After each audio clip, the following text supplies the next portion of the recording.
Let's do the Goblin Market scene. I'm going to wheedle the fates, if I may. You bet. I'm going to just not take any chances, spend 2 crowns. Nailed it. Yeah. You got it. Okay. Take a fortune. Thank you. I'm going to do the Beseech the Seers and remove my curse by paying 2 crowns. Okay. Yep. Curse is gone. Because then I just don't have to worry about that. It's not necessarily a bad one, but... No, it's not. Like that's one less thing. I would like to go ahead and coerce the bakers, and I'm after, like, a dress or something to give someone more charisma. So, like, if we found an actress, give this to them and just really impress, Mr. Crackers. Okay. Okay. Really gonna do the same Yes. thing. Yeah. Okay. Yeah, absolutely. All right. So I am. I'll take my chances, and I'm just gonna roll for it as I usually do. Muscle check at 3 dice. 2. Oh, yeah. Yeah. But again, last time we said, "Oh my goodness, everyone's rolling so well." Man. Yeah. He took mine, so now I'm... You can double up on it. That's fine. It's true, making them super charismatic. No, I think I am going to throw the bones. Try to get some more crimson crowns. Yep. So I get to choose. I would like to do guile. So basically what this means is that when you can choose any, you're telling me how you're going to cheat to win this game. Because it's the Goblin Market. Everyone's cheating on this dice game. Sure. So you just use whatever. I bring my own dice and sneak them in because I have shifty fingers because I am...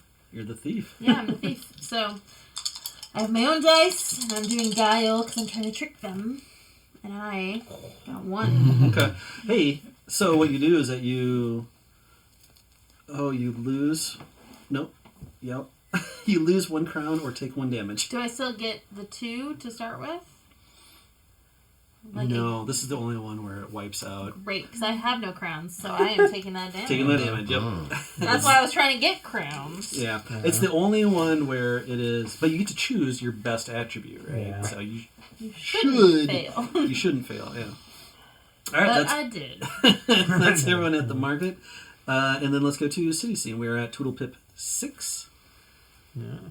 And who wants to be the leader? Ringleader.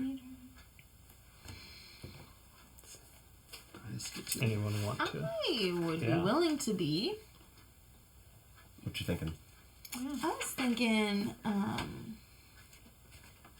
I miscounted, by the way. I'm sorry, just so you guys know. We're actually on Toodlepip 7. I apologize. Because you guys jumped ahead 2, not 1. Yeah. That one Double scene. fail. Yeah. Right.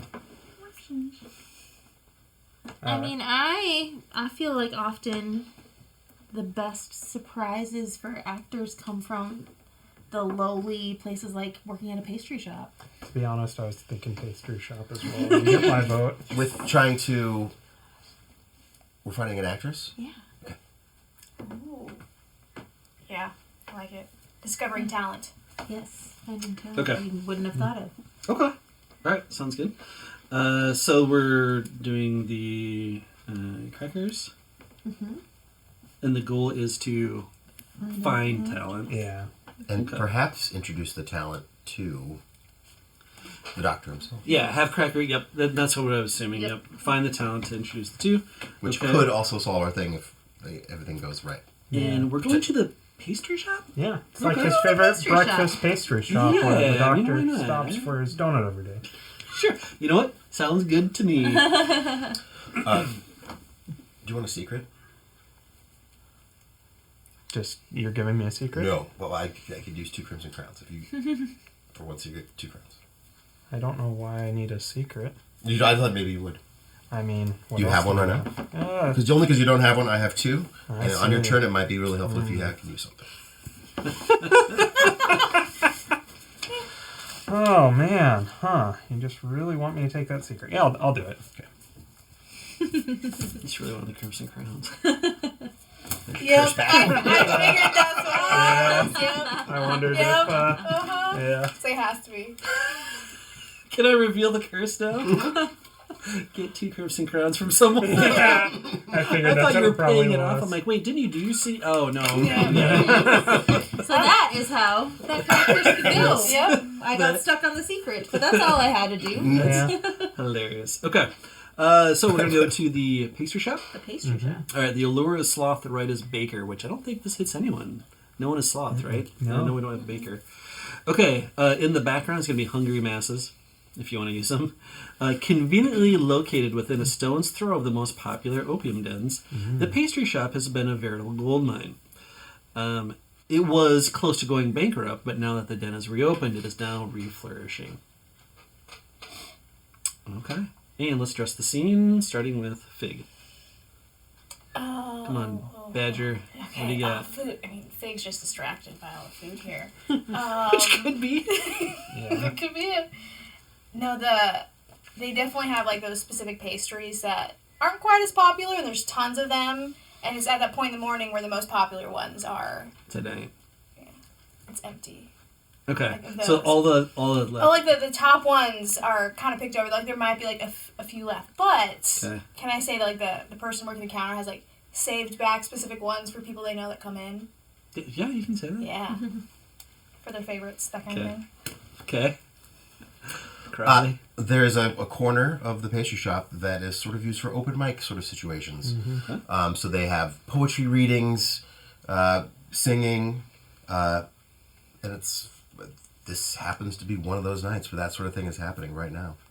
Okay. Are we thinking beat poet? Were there beat poets in the Victorian era? That I don't know. They're reciting their own poetry. Sure. They might read a famous speech, just an orator might. Lo, the woman met a gazelle. From the famous play, Yes. Mademoiselle, Yes. I'm like, Gazelle. Yeah. Okay. Yeah. Let's just have like a big old giant Londonian version of Pizza Rat there. Just like, the biggest, dirtiest rat.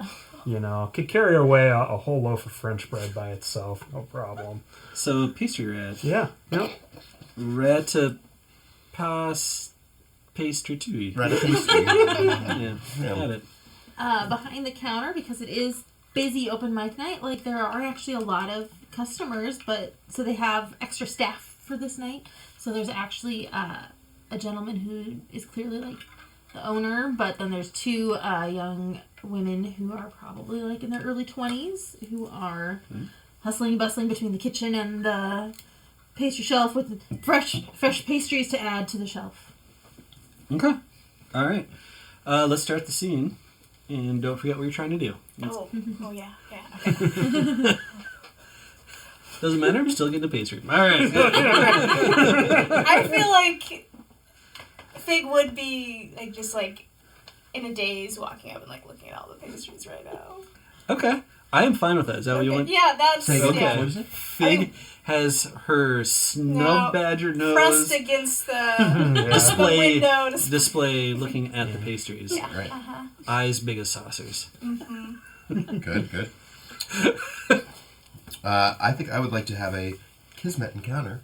Yep. And guess who's there? It's old Polly Waka Walk. Polly Crackers is there. Oh, Jonathan, Dr. Jonathan. Dr. Jonathan Polly Crackers. Yeah. Okay, yes. Boom. And what do you want Dr. Crackers to be doing? He is already sitting, enjoying a pastry, and Does he do open mic? he happens to maybe he's there to potentially find someone. Right now, we know his attitude is he'll never find his actress, but he's just checking out the local talent here. Now, you will notice he is incredibly agitated. Okay? He's constantly looking at his pocket watch. Okay. He needs to be somewhere. We don't know what it is. Got it. Okay, I would like to kind of pay attention to the open mic, find the person who seems, most talented, and I want to bump a patron into them and spill a drink on their clothing and then apologize and give them the dress of charisma that I got and, just kind of try to make up for them and give them that outfit. Yes, not a problem. You got it. It is anyone in particular? I'm just trying to find, someone who's doing open mic who seems most talented, a female. I'm going to throw this out there because this character has been established. In Yes. background characters, you don't need to use Kismet encounters to pull in there because you just made them up, right? There's characters for your guys' story to tell. It's your story to tell. Why don't, just to help out, all the way going back to the first episode or the first scene, you want Mrs. Helena there from the Royal Theatre? Yeah, definitely. Perfect. Okay. Unbelievable. Uncouth. You sure the dress. Yeah. And I am so sorry. If you need something, here, I was, taking this back to the store, but I'm happy to let you use this. it's going to be a fur stole instead of a whole dress. Yeah. That's what we're going to say. Yeah. Let's see now. It's going to be made of badger. Yeah. Yeah. This is very lovely. Thank you so much for the gift. You must be one of my adoring fans. Who doesn't love your work? Got it. All right. I want to approach the counter. And I see my colleague over there, and I just ignore it. Just all right. And I'm going to inquire a little bit about open mic night of the two ladies that are working and ask if they ever do open mic night. Have they ever thought about getting up there and performing? Oh, we're far too busy to do mic night. But do you ever wish that maybe you could have a job that is? I mean, one of them stops, gets a faraway look in her eyes, and just definitely. My dream is to one day be on the shining stage. You hear from the background, "Hey, you, get back to work." What do you? I'll take a donut, please. Okay. You've been donated. There you go. The whole scene was for a donut. I got it. As always. I have a plan if it gets back to me. I want to pull myself away from the counter and go find where Polly is sitting and just position myself close, kind of, where he would be able to overhear, like, if I'm saying anything good about whoever's performing, like, kind of talk somebody up, like, oh, this person is liked by the people around. Well, so once they start everyone now performing. notices that Helena has come into the pastry shop. She's now wearing this nice. She's a big deal. Yeah, she's a big deal. She's known by actors, theater people would know who Miss Helena is. So she's obviously. Wow. And you're gonna be sitting next to Crackers, and what are you saying? Just like, oh, how great is she? Yeah, or maybe like whoever is performing at a particular moment, if it's like somebody different, like maybe my thought is he's looking for undiscovered talent, like something new and fresh to bring to the scene. It's like, oh, if somebody else is up there and can present that as like the new person that he can be responsible for discovering and putting in his play. Okay, so you're trying to find someone fresh. I think that's kind of what you're doing too. Yeah. Mm-hmm. Okay. In case Miss Helena is too obvious and too well known for him. Can I get a secret from Mr. Polycrackers? 100%. You get close to Dr. Crackers and you kind of bump him a little bit. As with all goblins, you're all very light with your fingers. Some are just better at it than other people. But you managed to rifle through some of those things. A slip of paper has fallen out of his pocket that you're able to go up here to his chair and take a look at. It is a ticket from a suit salesman, and the measurement that he has circled on it is Dr. Crackers has an uncorseted waist size of 125 centimeters. That sounds bad. Is that bad? That's fine. No.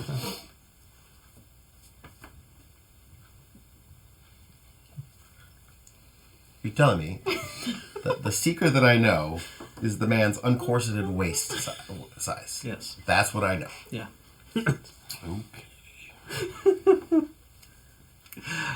Okay. Well, In centimeters, so that means nothing to me. I'm like, I know it would be normal for inches. yeah, I mean, it's like maybe barrel-chested, but not crazy. I'm going to eat it. The paper. Okay. It's just weird that was the specific measurement. Okay.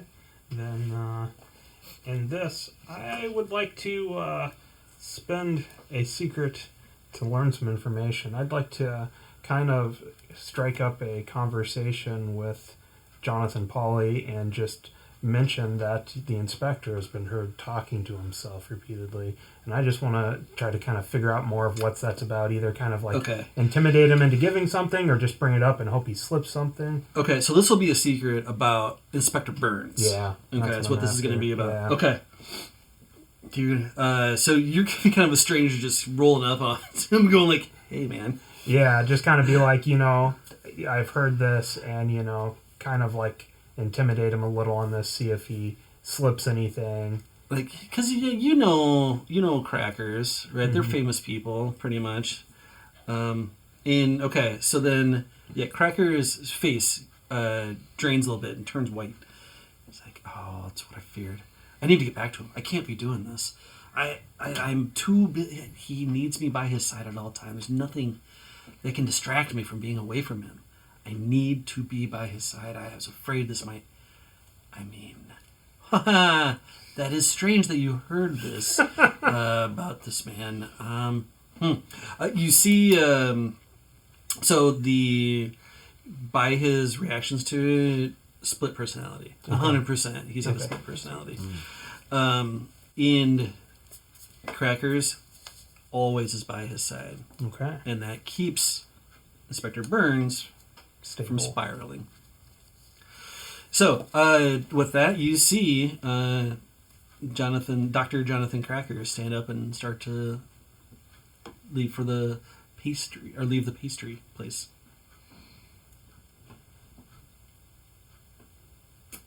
I am going to try to stop his exit. How? That's what I'm trying to decide. Okay. You're probably best at muscle, right? Just There's also a very Ragdoll. large and aggressive rat in the building. It's true. No, I'm just going to try a little bit Pastry of rat. guile and just say, oh, Dr. Crackers, I've heard about this play you're producing, and I wanted a chance to perform for you. And my friend over behind the counter, she's kind of shy, but she really wants to perform for you too. We were really hoping we could just have a shot tonight. He stops dead in his tracks. It is obvious the one thing he will take time to do. It's like, oh, you've heard my play. Well, thank you. It's my first piece of work. I know I've been shopping around. Hopefully, I just can't find the right person for it. But you say this woman you think would be a good fit? I think she would be, but I think it's going to be hard to get her to get up there because she's kind of shy. Well, and I can't her have boss that. might let her, I think it's more that her boss won't let her. She's working, and it's going to be hard for her to get away. But if you ask, if you say it's on an audition. Well, she can't be shy in front of it, and if her boss disagrees with her even getting to go to the play, then why would I even take time for this? Tell you what, get her onto the stage in the next moment, and I will watch it. Okay. I think it's going to be worth your wait. You got him stopped, 100%. Yeah. I want to go back to the boss and intimidate him into letting her go up on stage. Okay. You just go. You stand up. You bumped Crackers, and now you're just going to... You stalk towards the back end of the pastry, and you shake down the owner. Pretty much, yeah. Okay. I would he like does to- not want to do this. This is going to be a check. Yeah, and I would like to use my jinx for menacing aura. Yeah. Yeah. Yep. Absolutely. Spend a bane. Mm-hmm. So this is going to be a muscle check, plus your jinx. Okay. So what is your muscle? My muscle is 4. And your jinx? It's up to 3. So you're at 7 dice. Yeah. New record. Wow. Oh yeah, we're good. So this menacing aura thing, do you want to describe it, or you want me to? Go for it. Menacing aura, it is a palpable feeling that emanates off of Fig, of you've never been around something like this since you've been at the market. Don't touch her, don't look her in the eye. It's a dangerous person. And the owner just completely drops the pastry he's working on and just like, Sarah, could you go to the mic now? So yeah, Sarah, it's like, Okay. And she heads towards the mic. Right. Crowley. As I'm near Crackers, I'm gonna take a moment and just like touch the side of my head and say, I've had a vision. I can see into the future. This next person coming up, she's going to be in a play. She's going to be in your play. I'm a bit of a psychic. Things come to me. For example, your waist size is 125 centimeters. What? You see him turn it beet red. It's like, that was supposed to be in confidence.